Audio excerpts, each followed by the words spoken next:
할렐루야.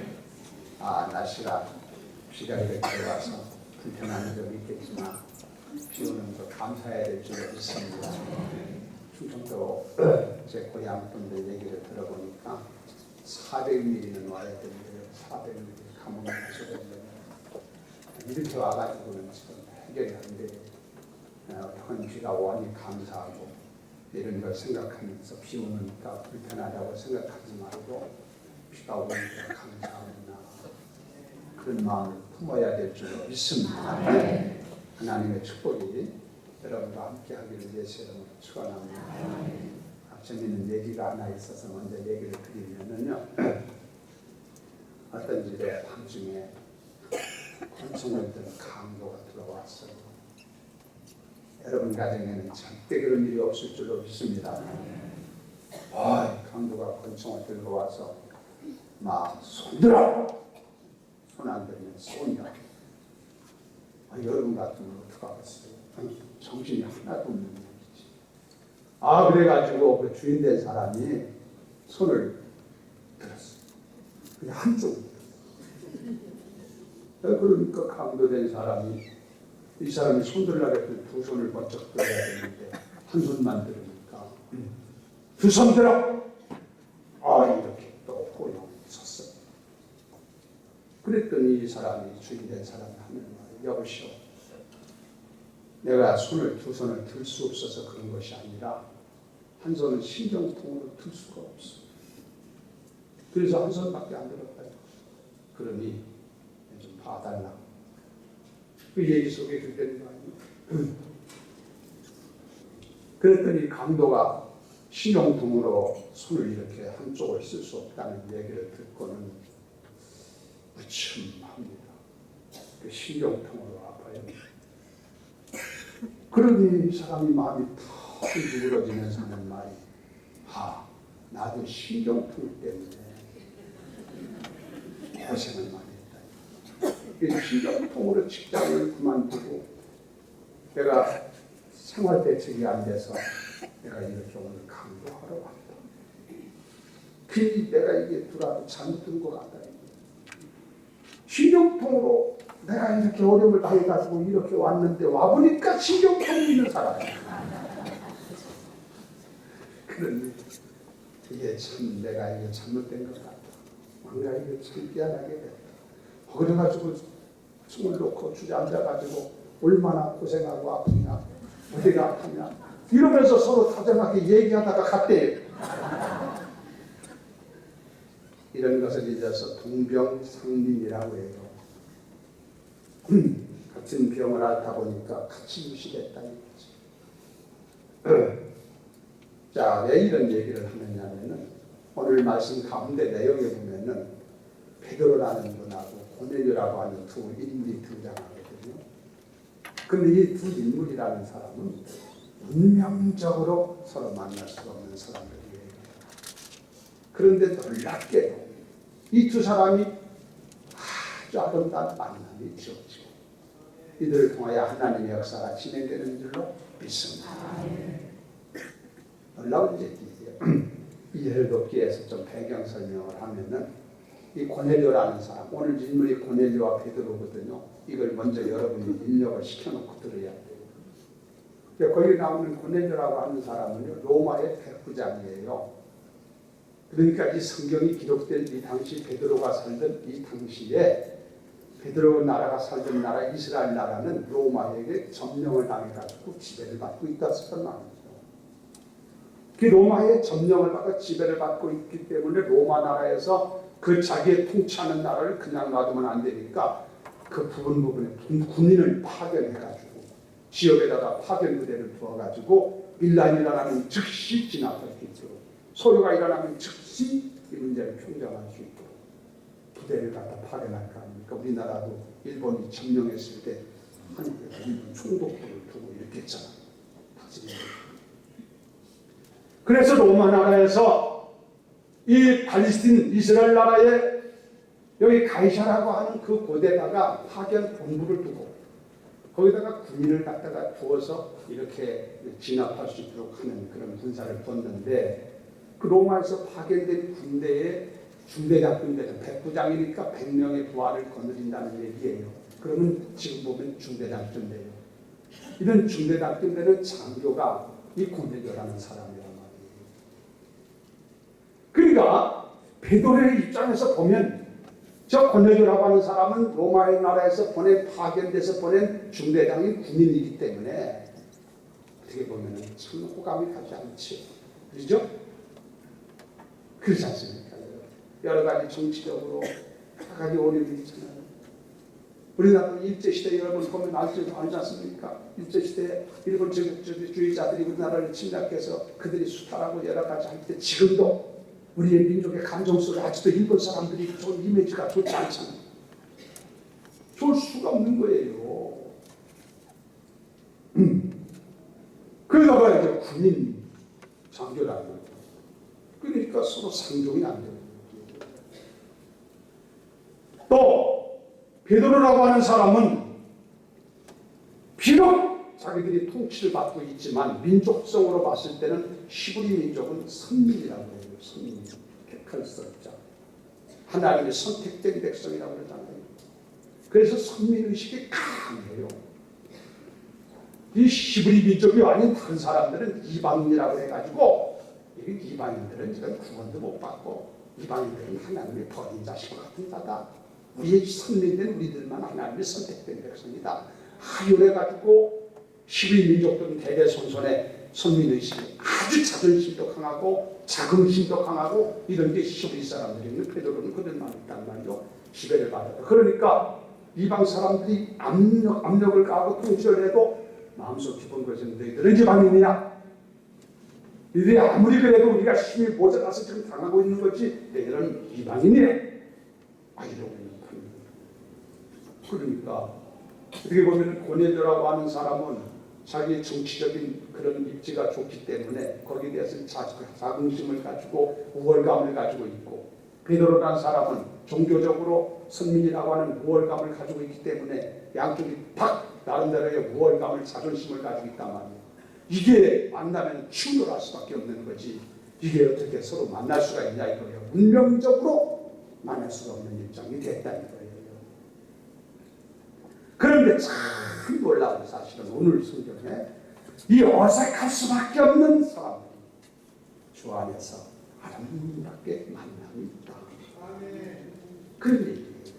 서로 만나잖아요. 집에 가서 만나기도 하고 이렇게 하잖아요. 그러면 자 이렇게 서로 어색한 관계에 있는 사람들이 자연스럽게 의미 있게 친숙하게 만나게 된 것이 왜 이렇게 됐을까? 거기는 그만한 동기가 있을 거 아니겠습니까? 거기는 그만한 하나의 뭐가 연결고리가 있을 거 아니냐 말이에요. 여기에는 운명을 뛰어넘는 놀라운 하나님의 역사가 계실 줄로 믿습니다. 성경을 오늘 다 읽지 못했지만 앞뒤를 보면은 이게 뭘 그러면 이게 이 사람들이 됐느냐? 첫째는 이 두 사람이 서로 민족은 다르고 환경도 다르고 위치도 다르고 모든 배경이 다르지만 첫 번째 알 수 있는 것은 뭐냐면은 다 하나님을 경외하는 사람이었다. 하나님을 두려워하는 사람이기 때문에 성경을 고넬료라는 사람이 어떻게 언제부터 거기 와서 파견 부대 중대장으로 와가지고 그 나라에 있는 히브리 사람들이 믿는 하나님을 믿게 되는지는 모르겠어요. 하여간 하나님을 그가 믿게 되었고 고넬료가 군대의 중대장인데 장교인데 하나님을 믿게 되었고 하나님을 믿은 그로부터 이 고넬료라는 사람은 하나님을 두려워하는 마음 가지고 경외하는 마음 가지고 철저히 하나님을 섬겼다는 거지. 그리고 베드로는 말할 것 없지. 베드로는 성령 충만하고 지금 그런 판이니까 베드로는 원래 이 사람들은 하나님을 섬기는 사람들이었고 그 두 사람이 양쪽 사람이 공교롭게도 하나님을 경외하는 마음이 이게 하나님인 거지. 이게 통일점이 있다, 공통점이 있다는 거예요. 그래서 두 사람이 만나게 된 줄로 믿습니다. 그 다음에 또 다른 이유가 있다면 이 두 사람이 기도하는 사람들이었어요. 기도하는 사람. 고넬료라는 사람도 하나님을 안디로부터 히브리 민족 사람들이 하는 것을 본받아서 하나님 앞에 로마 군인인데 시간 있을 때마다 틈날 때마다 하나님 앞에 간절히 기도하고 베드로라는 사람도 히브리 사람들은 하루에 3번씩 그들의 관습적으로 습관적으로 하나님 앞에 기도하잖아요. 그 베드로는 뭐 거기다가 더군다나 은혜를 받은 사람이니까 날마다 하나님 앞에 기도하기를 힘쓰는 사람이었고, 어떻게 기도하는 사람이라는 것이 명백하게 드러나요. 두 사람이 이 기도하는 사람이다 보니까 이게 공통점이 있더라는 얘기죠. 기도도 전간에 가서 기도하는 사람하고 교회 가서 기도하는 사람 같으면 안 되는 얘기지만 같이 하나님을 믿는 가운데서 기도했다는 거예요. 또 한 가지 공통점이 뭐냐면은 이 사람들이 기도하다가 하나님의 지시를 받습니다. 하나님의 응답을 받는다는 말이죠. 환상을 보고. 그래서 하나님께서 고넬료에게도 하나님이 환상을 보여주고 하나님이 그들을 지시해주고, 베드로에게도 기도하는 가운데 하나님이 환상을 보여주고 지시하는데 시간 없어 그 내용을 구체적으로 얘기할 수는 없고 하여튼 지시를 했는데, 이 지시를 받고 그냥 아이고 뭐 상관없는 거다, 이건 나하고 상관없는 거야 또 불순종했으면 또 얘기가 달라지는데, 고넬료라는 사람도 하나님의 지시가 천사를 통해서 지시가 되어질 때 즉시 순종하고, 베드로라는 사람도 하나님의 지시가 주어졌을 때 즉시 순종하고, 그래서 하나님께서 지시하시는 것을 따라서 즉시 순종하다 보니 둘이 딱 아름다운 만남이 이루어졌더라 이거지. 그래서 이 두 사람이 이렇게 하나님의 은혜 가운데서 만날 수 없는, 운명적으로 만날 수 없는 관계지만 만나게 되었다. 할렐루야. 오늘 여기 있는 우리들도 사실 어떻게 보면 상관없을 사람들이지만 주를 믿는 믿음 때문에, 주의 말씀에 순종하는 것 때문에 이 자리에 같이 와서 만나게 되고, 즐거운 만남, 예배의 만남, 하나님과의 교통의 만남이 이루어지게 된 줄로 믿습니다. 얼마나 감사해요. 수많은 사람 가운데서 이렇게 만나있으니까 옆에 사람한테 행복합니다 해요. 우리가 행복해? 만나서 행복합니다. 할렐루야. 저는 여러분 만나면 참 행복해요. 좋아요. 하나님의 축복이 함께할 줄로 믿습니다.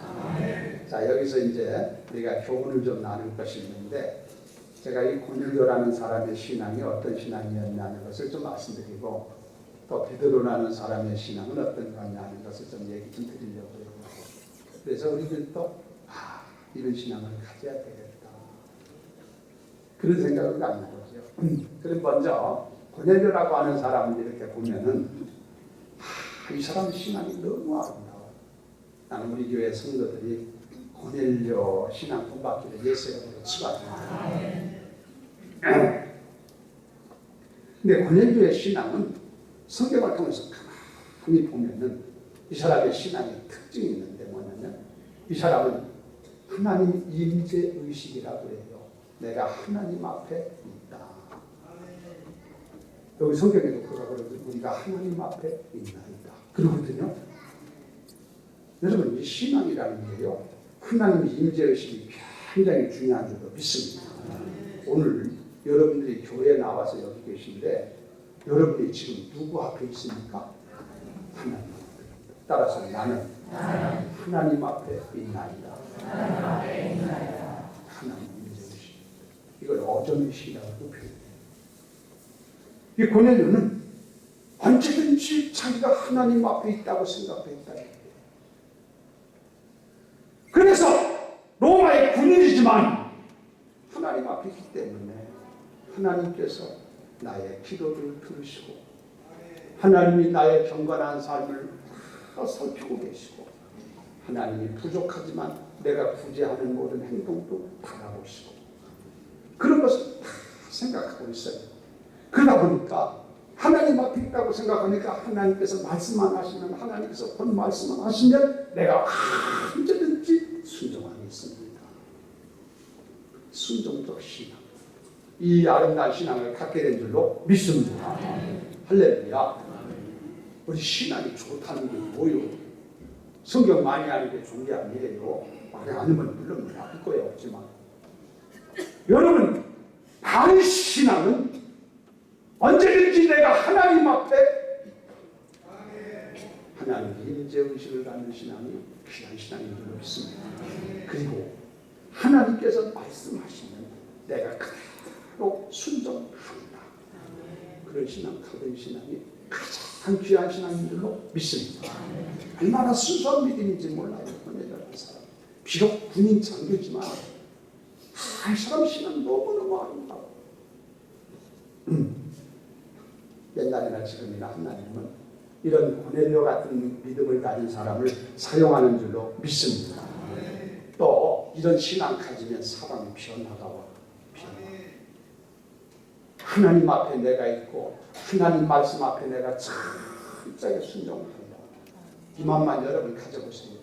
삶의 변화가 와요. 생각이 달라지고 판단이 달라지고 말이 달라지고 얼굴빛이 달라지고 그의 가치관이 달라지고 인생관이 달라지고 삶의 변화가 일어나는 줄로 믿습니다. 안 그렇겠어요? 생각해보세요.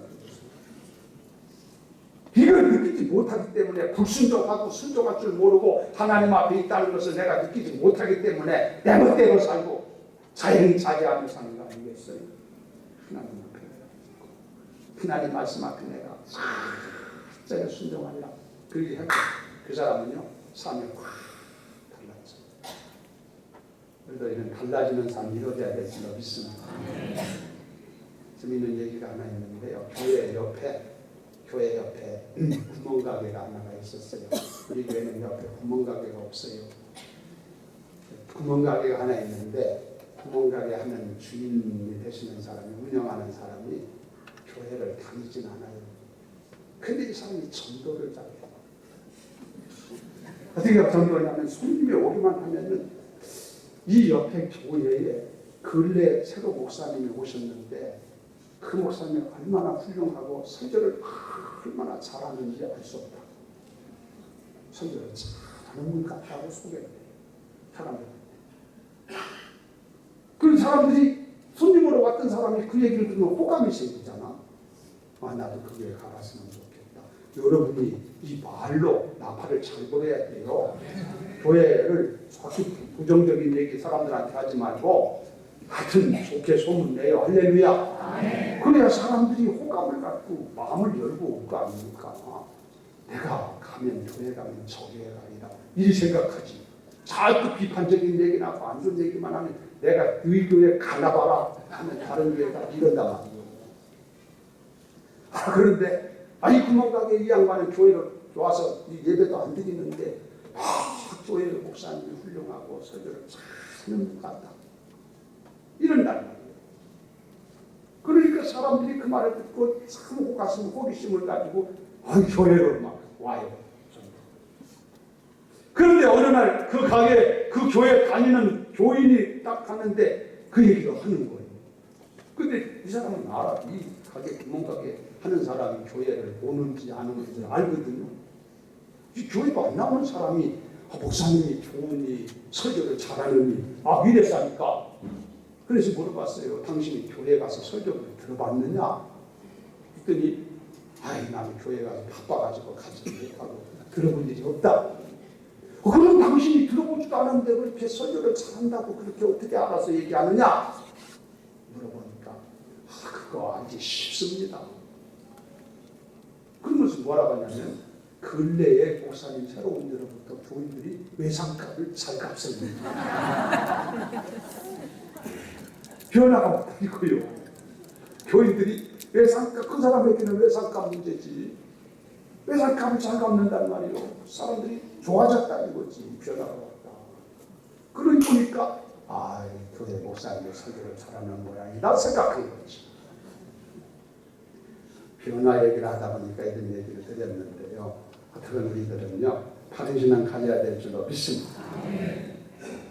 고넬료 같이 하나님이 살아계심을 확실히 믿고 그분이 내가 그분 앞에 밝은 눈동자 앞에 내가 살고 있다는 걸 알고 그분이 말씀 안 하면은 무슨 말씀인지 내가 순종하리라.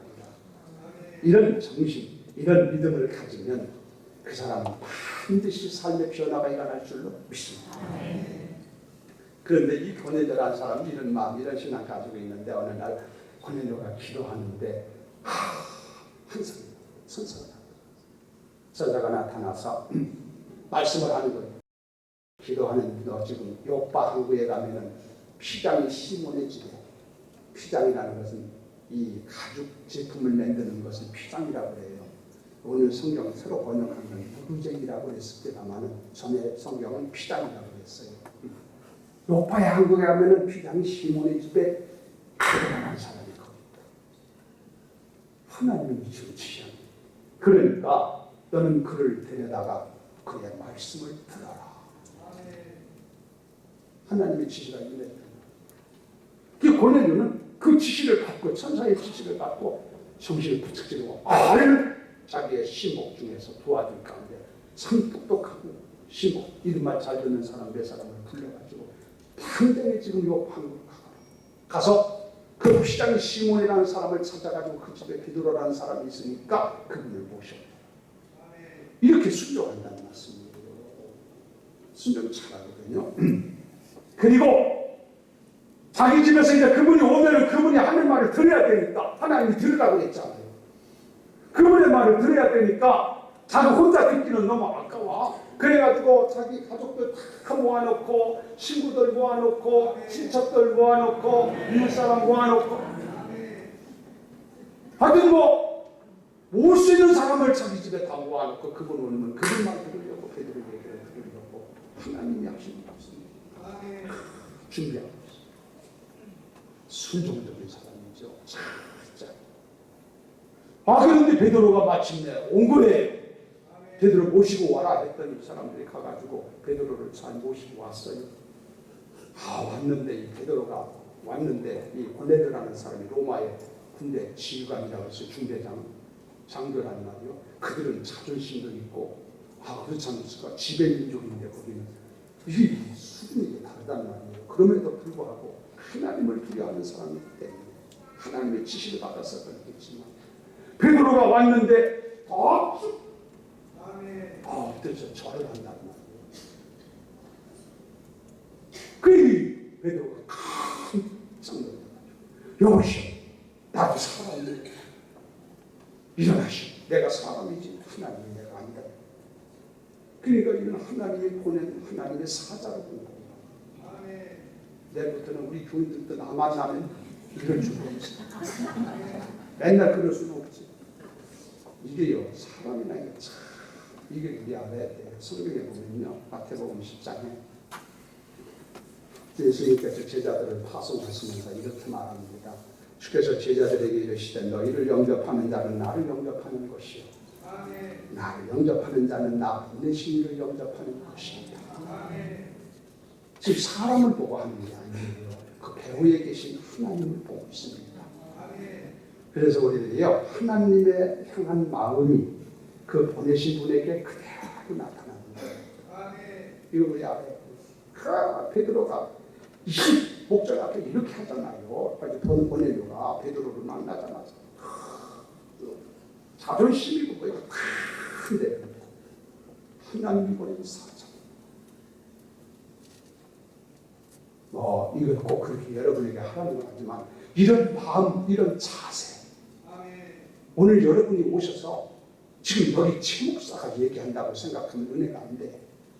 하나님의 사자가 말씀하신다. 오늘 내게 말씀하신다. 그런 각도에서 여러분이 말씀을 들으면 어린아이가 와서 설교해도 다 은혜가 될 줄로 믿습니다. 이렇게 하면 은혜 못 받는 사람이 없으니까 은혜가 안 될 게 하나도 없어요. 얼마나 사모하고 얼마나 그렇습니까? 그렇죠? 그리고 말씀만 하면 내가 우리가 그대로 따를 것입니다 하는 자세를 가지고만 있으면 은혜가 막 쏟아질 줄로 믿습니다. 거기 근데 교회 나와서 우리 교인들은 비교적 제가 이렇게 설교를 하면서 느끼지만은 주일날 이렇게 설교하면서 우리 성도들 이렇게 보면 우리 교인들은 말씀을 잘 듣는구나. 벌써 이렇게 보면 분위기를 다 가잖아요. 분위기라는 게 힘이 있잖아요. 우리 교인들은 말씀을 잘 경청하는 것이 있어요. 물론 말씀대로 순종도 잘하는 줄로 믿습니다. 근데 가끔 보면은 저 길중 구석 같은 데서 이게 고개를 떨구고 이러고는 입신 속에 들어가는 사람이다. 어떤 사람은 교회 와서 비판적인 생각을 가지고 말씀을 비판이나 한다고. 그날 가도 은혜가 안 돼요. 복되지 못한 마음. 여러분이 여기 뭐로 온 거예요? 하나님 앞에 예배드리고 하나님이 말씀하는 것을 듣기를 원해서 오신 줄 믿습니다. 그래서 오늘 주시는 말씀이 되게 육박해 오는 말씀을 생각을 하고 받고 그대로 순종하고 그러면 하나님의 역사가 여러분을 통해서 강력하게 나타날 줄로 믿습니다. 이 고넬료라는 사람의 신앙이 이렇게 단순하기도 하고 이렇게 사모하기도 하고 이렇게 순수하기도 하고 이렇게 경건할 수가 없고 이렇게 진지할 수가 없어. 하나님은 이런 사람을 들어서 뜻을 이루시고 역사를 진행하는 줄로 믿습니다. 우리들은 처음부터 신앙생활할 때 이런 자세를 배워야 돼. 우리 성도들이 다 그런 사람이 되는 줄로 믿습니다. 여러분, 내가 하나님 앞에 나설 때 아무것도 없어요. 우리는 지금 하나님 앞에 있어. 저기 설교를 하면서 주님 앞에 기도를 많이 하고 나와요. 내가 아버님의 마음을 가지고 성도들에게 꼭 필요한 말씀, 주님이 오늘 우리에게 하고자 원하는 말씀 속이 시원하도록 전하게 해주세요. 저 그렇게 기도하고 나와요. 자, 고넬료는 이런 믿음을 가지고 있는가 반면에 베드로는 어떤 사람이냐? 여러분 베드로 잘 알죠? 베드로가 처음에는 그 사람 성령 받기 전에는 자기 인간적인 힘을 가지고 믿으면 되는 줄 알고 납들고 떠들고 하다가 다 예수님 부인해버리고 십자가 돌아가실 때 3번이나 모른다고 부인했잖아요. 그런 사람이에요. 하지만 그 후에 회개하고 오순절에 성령을 충만히 받고 난 베드로는 완전히 달라졌어요. 그래서 베드로도 오늘 여기 성경에 보면은 이제는 하나님 앞에 내가 있고 과거에 자기가 하나님 앞에 있는 것을 알았으면 어떻게 부인을 하고 함부로 하겠어요. 그러나 그때는 그걸 몰랐는데 은혜를 받고 성령 받고 나니까 하나님 앞에 있구나. 그걸 깨닫게 돼요. 그리고 하나님 앞에는 목숨을 걸고라도 철저하게 순종해야 된다는 것을 배워야 돼요. 그리고 이제는 그렇게 살다 보니까 아무도 두려울 게 없어. 당시에 제사장도 두려울 게 없어. 제사장 앞에서 말하기를 베드로가 이제는 담대해서 내가 사람의 말을 듣는 게 옳으냐 하나님 말을 듣는 게 옳으냐 판단해봐라. 목숨을 걸고 하는 얘기요. 당시에 총독이었던 그런 사람 여러분 가이사 황제 앞에서 하는 말이 그는요 두려울 게 없어요. 로마의 장교를 할지라도 두려울 게 없어요. 하나님의 능력 안에 내가 있고 하나님의 사랑 안에 내가 있고 내가 뭐 잘못하고 실수한 일이 있다면 모르지만 하나님 앞에 경건하게 살다 보니까 두려울 게 아무도 없어. 저분 앞에 있는 것은 담대하고 확신과 성령 안에서 역사를 진행하는 줄로 믿습니다. 그래서 이 사람이 베드로가 있는 정신 이런 마음을 가지고 있는데 하루는 지붕에 올라가서 오늘 성경 나오지요. 올라가서 기도하는데 정오 때여서 한낮에 지붕에 올라가서 기도하는데 정오 시간 기도 시간이에요. 그때 여러분 알죠? 환상이 탁 보였죠. 보자기 같은 것이 쫙 내려오는데 거기에 여러 가지 네발 담긴 짐승 같은 것이 들어있는데 그 내려오는데 이걸 잡아먹어요. 그 보니까 돼지도 있고 개도 있고 이런 부정한 동물들이 이런 것들은 제사에는 양, 소 이게 정한 동물 아닙니까? 근데 네발 달린 여러 가지 성경에는 돼지 있다 소리는 안 했어요. 하여튼 부정한 동물들이 거기 담겨 있는데 하나님께서 잡아먹어라. 그러시는 거죠. 그래서 베드로가 하나님 나는 어렸을 때부터 부정한 동물을 잡아먹은 일이 먹은 일이 없는데 어쩌냐 이 부정한 것을 먹으라 하나니까 보자기가 올라가더니 또 두 번째 내려오고 또 보니까 또 그런 것을 잡아먹어라. 그러면서 베드로가 얘기할 때 하나님이 내가 정하다 한 것을 내가 어찌하여 부정하다 하는가. 그런 환상을 보잖아요 베드로가. 그래서 이게 도대체 무슨 뜻일까 할 수 없다 생각하는데 그런데 밖에서 그 순간에 놓고 하는 소리가 들려요. 이게 누구냐면 고넬료라는 사람이 보낸 사람들 베드로 모시고 오라고 보낸 사람들이 지금 찾아왔습니다. 누구시오? 여기 베드로 계십니까? 아, 내가 베드로요. 그러십니까? 야, 자자자해서 내가 우리들이 모시러 선생님을 모시러 우리 주인들 고넬료라는 분을 보내가지고 이래 우리가 왔는데 같이 갑시다. 그때 베드로가 깨달았어요. 성령이 알게 하셨대요. 그때 하나님의 복음이 유대 사람 시부리 선민들만 아니라 이방인에게도, 그 당시는 영적으로 부정하게 보는 자들 아닙니까? 이방인들에게도 복음을 허락해 주셨구나. 그 말 하지 않고 베드로가 따라갑니다. 고넬료의 집으로 따라가는 거예요. 자, 놀라운 얘기 아닙니까? 이렇게 그래서 그 집에 가서, 고넬료 집에 가서 가봤더니 아까 말한 것처럼 고넬료가 막 절을 하면서 막 이렇게 맞이하고, 그런데 그분이 하는 말이, 베드로 가서 우리하고 당신하고는 상종할 수가 없는 입장에 있지만 그러나 하나님이 지시가 돼서 내가 왔는데 도대체 나를 왜 불렀느냐? 그랬더니 고넬료가 하는 말이, 당신을 모셔다가 말씀을 들으라고 해서 우리가 당신을 모셔왔습니다. 그러니 우리 앞에 말씀하세요. 그러면 우리가 듣겠습니다. 이러는 거예요. 하나님께서 말씀 들으라고 전하라고 했구나. 그래서 베드로는 그 집에 모여있는 사람한테 복음을 전합니다. 뭔 얘기했을 것 같아요, 여러분? 성경에는 얘기 없지만 제가 명백하게 아는 것은 그 당시에 가장 화제거리가 예수님에 대한 얘기예요. 그래서 예수님이 십자가에서 죽으셨는데, 그가 죽었다는 것은 십자가에서 우리를 대속해서 죽으신 것이고, 그가 죽은 자 가운데 부활하셔서 우리의 영원한 구주가 됐다는 얘기들, 이런 성경적인 예수님에 대한 얘기를 고넬료와 거기 있는 사람들에게 쫙 얘기해 준 줄로 믿습니다. 그게 복음이에요. 그랬더니 고넬료와 그의 집에 있는 사람들이 눈이 떠지면서, 그렇습니까? 또 성령께서 그들에게 막 성령님 임하시면서 그들이 예수를 믿고 다 구원받고, 그래서 그들에게 침대를 주고, 이런 역사가 진행된 줄로 믿으면 아멘. 할렐루야. 그래서요, 우리들은요, 말씀을 들으면은 말씀을 순종해야 돼요. 순종하면 하나님의 역사가 반드시 있는 줄로 믿습니다. 순종 안 하니까 간증이 없어요. 응답이 뭔지 모르는 거예요. 여러분에게 순종하면 응답된다는 간증들이 있을 거예요. 저도 그런 얘기하면 만날 수 있어요. 순종하세요. 순종하는 자를 통해 하나님 역사가 일어나는 줄로 믿습니다.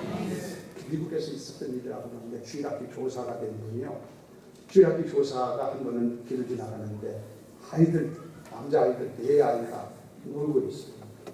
놀고 있는데 교사 선생님 마음에 저들에게 전도하라는 마음이 탁 들어요. 그래서 그들에게 가서 전도했어요. 놀고 있는 아이들한테, 야, 너희들 여기서 놀지 말고 교회에 가서 같이 놀잖아. 그랬더니 아이들이 순순히 따라오는 거예요. 그래서 교회 와서 같이 재미있는 성경적인 얘기도 해주고, 또 재밌게 이렇게 놀다가, 그리고 이제 헤어졌어요. 헤어지면서 다음 주일날 교회에 오너라. 걔들에게 얘기했더니 알았습니다 하고 다음 주일날 오는 거예요. 이 네 아이가. 그래서 또 그때부터는 이 아이들이 교회에 좀 재미를 붙여가지고 계속 교회 하면서 신앙이 잘 자라 신앙. 할렐루야. 그 살아가지고 이 아이들이 성장해가지고 이제 각각 뿔뿔이 흩어질 거 아니겠어요? 그 세월이 많이 흘러가지고, 그래서 이제 그 선생님 하던 그 교사 하던 그분도 연세가 많아져가지고 이제는 교사직에서 그만두고, 우리도 아니면 칠순잔치가 되려는지 어떻게 되려는지 모르지만 하여튼 다 그만 내려놓고 이제 생일을 맞이해가지고 축하 파티를 하게 됐는데, 이 소문을 듣고 알아가지고 이전에 전도했던 4아이한테서 축전이 왔대요. 축가 전문. 이게 축하 전문이 왔는데, 이 아이들이 어떻게 됐나 오랜 세월이 흘렀죠. 봤더니 한 아이는 인도에 가 선교사를 하고 있고, 한 아이는 미국 연방은행 총재로 있고, 한 아이는 미국 31대 대통령 비서실장으로 있고, 한 아이는 31대 대통령으로 되어 있더라고요. 놀라운 얘기예요. 전교에서 그렇게만 되면서 얼마나 다 좋나? 그렇지 않더라도 여러분, 그들에게 복음 전하는 것이 이들에게 이런 사람으로 만들어요. 순종하면 하나님의 역사가 일어나는 줄로 믿습니다. 순종 안 하더라면 어떻게 됐겠어요? 우리는 모르지만. 그래서요, 옛날이나 지금이나 하나님은 순종하는 자를 통해서 하나님 역사를 이루시는 줄로 믿습니다. 자, 지금 그래서 고넬료라고 하는 이방 사람이 복음을 듣고 예수 믿고 성령 받고 그래서 이방 사람들도 구원받는 역사가 진행된 줄로 믿습니다. 자, 이런 일이 진행된 후에 예루살렘에 기존 성도들 있잖아요. 하나님을 믿는, 주님을 믿는 성도들. 이 성도들은 아직도 복음이라는 것은 유대 백성들에게만 해당되지 이방인에는 상관이 없다고 생각하고 있었어요. 고정관념으로. 잘못된 편견이죠. 그런데 들어보니까 이 베드로라는 수제자라는 베드로가 이방 사람 고넬료의 집에 가가지고 거기서 그들에게 음식도 먹고 사귀고 교제하고 막 이랬다 소리 들으니까 뿔이 난 거야. 저 양반 일 저질렀네. 일 저질러. 가면 안 되는데 율례상 율법상으로 안 되는 건데 왜 가서 그 집에 이방 사람한테 가가지고 사귀고 교제하고 하면 안 되게 돼 있단 말이에요. 그 당시에 왜 이런 일을 했나 해가지고 막 옥지만 해봐라. 베드로 큰 돈 막 7만 원이나 막 그래서 예루살렘 교회 성도들이 베드로가 고넬료 집에 가서 복음 전했다는 얘기를 듣고 막 여기 있는 거예요. 거기 베드로가 왔네. 어디가 얘기를 하는 거예요. 여기서 당신이 하나님의 일꾼이고 예수님의 제자가 하면서 어찌하여 우리가 해서는 안 돼. 이방 사람하고 교제하고 그들에게 가서 복음 전하고 이런 일이 아니라고 말씀 막 난장없이 7만 원 베드로에게 하는 거예요. 그때 베드로가 술을 저으면서 그들에게 여러분 내 얘기 좀 들어봐라. 그 하나님 베드로가 그들을 잠잠하게 해놓고 하는 말이 자초성 얘기를 한 거예요. 내가 가고 싶어서 간 것도 아니고 내가 기도하는데 하나님의 환상이 이렇게 내게 보여주시고 하나님의 지시가 내가 이랬어. 내가 그걸 따라가지고 간 것뿐이야. 가서 내가 그들에게 복음을 전했더니 우리에게 임했던 성령이 그들에게도 똑같이 임하더라. 우리가 믿고 구원받은 하나님의 역사가 그들에게도 똑같이 나타나더라. 그건 이게 내가 한 거야. 하나님이 하시는 것을 내가 어떻게 맡겠느냐. 가만히 예루살렘 성도들이 들어보니까 저게 잘못해서 그런 게 아니라 하나님이 이방인에게도 구원을 주시려고 문을 열은 거구나. 그때부터 생각이 바뀌죠. 그래서 이때부터 이방의 복음의 역사가 나타나게 된 줄로 믿습니다. 전격적인 사건이에요. 이때 이방인을 향한 문이 열려지지 않았으면 오늘 우리들에게도 복음이 전파되지 않았을 것입니다. 그래서 이 사건을 두고 그 당시 얘기하는 것은 뭐냐면 이건 제2의 이방의 오순절이라고 얘기도 하고 그래서 이방에도 복음이 전파되는 문이 활짝 열려지고 사도행전 1장 8절에 보면 너희가 성령을 받으면 예루살렘과 유다와 사마리아와 땅끝까지 이르렀고 증인이 되리라고 했잖아요. 이 전파되는 과정에 유대 사람들이 가지고 있는 고정관념 자기들만이 구원받고 자기들에게만 예수만 믿으면 된다고 생각했던 이게 팍 깨지면서 이방인에게도 예수가 필요하고 그들도 예수 믿고 성령 받아 구원받는다는 일이 확 열리게 된 줄로 믿습니다. 이건 신학적으로 놀라운 역사입니다. 이런 일이 있으면 하나님의 이방의 사도인 베드로 바울을 불러가지고 바울을 사도로 삼아서 이방 땅에 다니면서 복음을 전파하게 하셔가지고 이 복음이 세계 만국에 전파되고 오늘 우리까지 이르게 된 줄로 믿습니다. 이 사건이 보통 사건이 아니에요. 자, 오늘 제가 이제 시간 나서 봤기 때문에 말씀을 정리하면 우리들이 여기서 이런 사건을 보면서 배울 게 뭐냐면은 하나님은 언제든지 그 사용한 사람들을 보면은 베드로나 고넬료나 공통적으로 우리가 느낄 수 있는 것은 이 사람들은 하나님을 경외하는 사람입니다. 그리고 하나님의 말씀 앞에 다 순종하는 사람이었다. 베드로가 하나님 지시가 있을 때 하나님 난 거기 상종할 수 없는데 왜 나보고 가라 합니까? 그런 소리 없잖아요. 일구이원하지 않고 두 말 다시 하지 않고 물어보지 않냐고 하나님께서 가라니까 가는 거예요. 설하면 서는 것. 말씀대로 따라간 줄로 믿습니다. 하나님은 이런 사람을 통해서 하나님의 역사를 진행합니다. 이런 사람에게 은혜를 주시고 이런 사람에게 하나님의 간증거리를 주시고 하나님의 살아계심을 보여주는 줄로 믿습니다.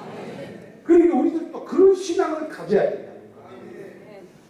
이유를 댈 거 없어요. 핑계 댈 거 없어요. 말씀하시면 말씀대로 순수하게 믿고 그대로 순종해서 여러분을 통해서 하나님의 역사를 이 시대에 감당하게 하시기를 예수 이름으로 축원합니다.